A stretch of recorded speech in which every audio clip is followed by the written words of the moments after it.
Hello. Today I want to talk about our mobility in our feet and ankles. So our feet have 26 bones in them, about 33 joints, and there are over 100 muscles involved in the movement of our feet and ankles. So that's like 1/6 of all the muscles in our body concentrated down there. So they are important and they help us keep our balance and our alignment, which is really important, of course, for singing.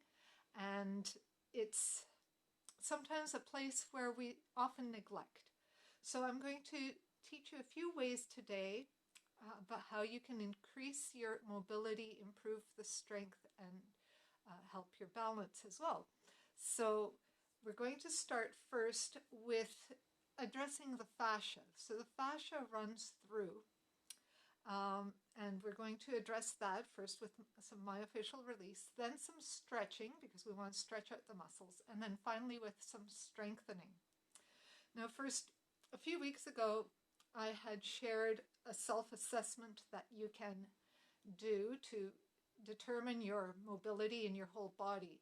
And so one of the things that when we were doing that, you would be squatting and you want to have your feet hip width apart and feet facing straight forward and squat down.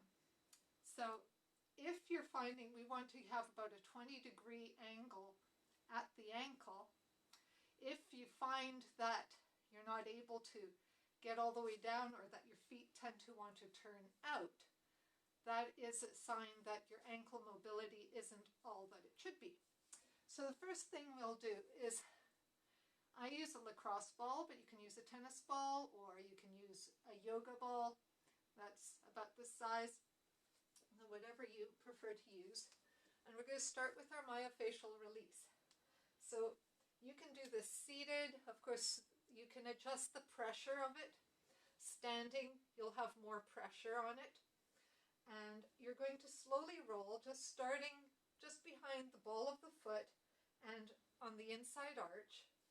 And you're just going to slowly roll, and if you find a tight spot that feels really tender, not so tender that it's going to like make you grit your teeth and be in pain, but enough that you can feel it, and you're going to just breathe through it, and you're going to hold that for about 30 seconds as you do that.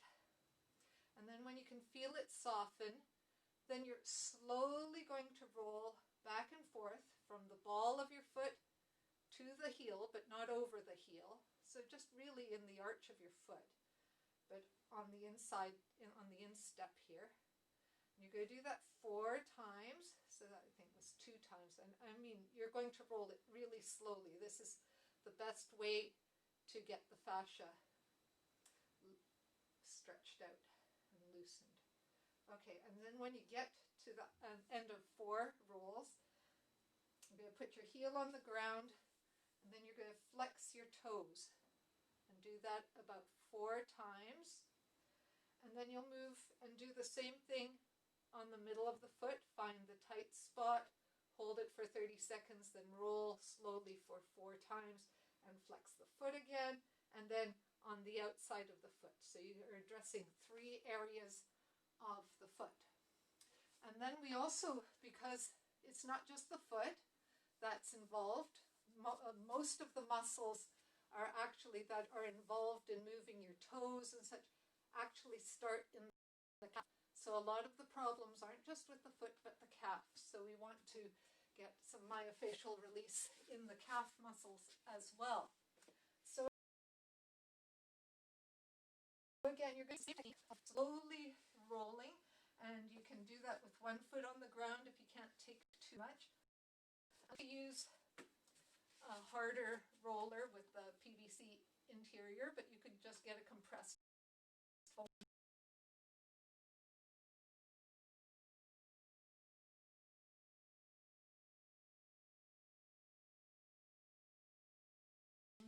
roller if you need something less. And you do half of the calf to start with, and it's again the same thing, slowly rolling until you find a point that's tender, hold it for 30 seconds, then roll slowly 4 times across, and then go halfway in that first bottom half of the foot and move your, so we're going to do some cross friction by rotating your leg back and forth that way. And then we take it up and go to the second half of the calf. So again, you're going slowly, finding that tight spot, holding it for 30 seconds, then roll back and forth very slowly. It's about an inch a second kind of thing. And again, at the end of 4, I'm not going to do them all, but at the end of 4, well, I guess I might as well, 3, and this is our 4th roll. And you don't want to go to the back of the knee with that, because there's some tender nerves there. Then you're going to, again, do some cross friction back and forth. So then you'll do that on your other leg as well, with the foot and the calf on your other leg. The next part is to do some stretching. So we're going to just stretch the calf, and you want to stand with your heel on the floor. So you do this in bare feet or socked feet, but certainly not with running shoes that might have a little lift on them. So we want to be flat-footed, and you're going to try to maintain a good alignment all the way through and lean forward with that until you feel the stretch. And you hold the stretch for about 20 seconds. Just keep breathing through it and feel the release. If you feel some release quickly, then you can move it in even deeper. But make sure that you are keeping a nice neutral spine. We don't want to be upright like that. We don't want to be bending like that. Just keeping it straight, and just gets into the calf. So that's we've done the myofascial release, we've done the stretch, and you do that on the other calf as well. So the next thing you can do also, just to get a little bit more mobility through the front and extension, is just put your toes on the ground and hold that. So that helps with getting a little more extension through the front. And again, just breathing through that. Okay, and our final thing for strength and balance is just doing some toe rises. So we're going to be facing with our toes straight ahead, and hold on to something for balance if you need it, but you're going to do your toe rises. So this strengthens through the foot and through the ankle, and you're just going to do about, ideally, 3 sets of 12 repetitions, and you can hold it up. You really want to feel that it's going up through the arch.